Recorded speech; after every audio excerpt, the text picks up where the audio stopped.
Резултатите од последниот попис се поразувачки. Се соочуваме со депопуларизација на нашите села. Условите и квалитетот на животот таму стануваат се понеповолни, а со тоа се случува и деаграризација на руралните средини.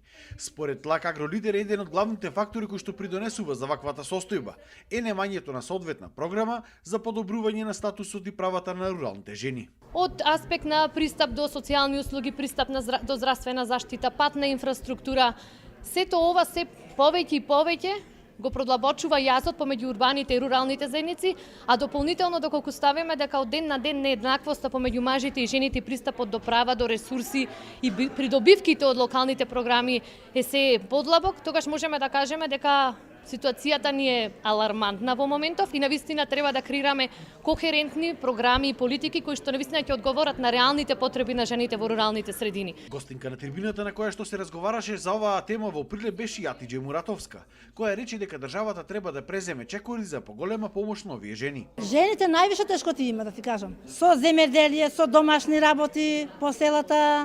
А не им е признато? Не е признато како на жените никогаш не се признати. Се лесно, не е лесно на женско. И да на поле да одиш, и да работиш, тешко е малце. Треба да помогне малце, значи да имат малце за кој што има, нели, некој нема, јас значи пензија немам.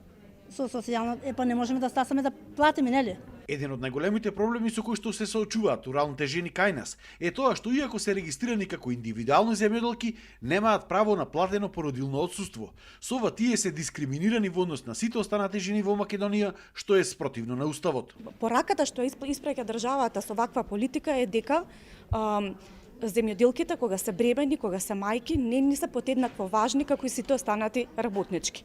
Оваа ситуација да немаш породилно отсуство, да немаш платено породилно отсуство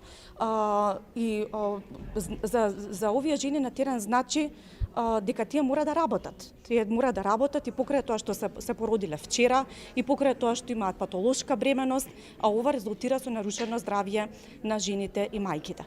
Прераното прекинување со доењето, спонтаните абортуси, прераното пораѓање се само дел од последиците по животот и здравјето на овие мајки. Оваа иницијатива била поднесена до државните органи уште во 2020 година, но се уште нема никаков одговор од таму.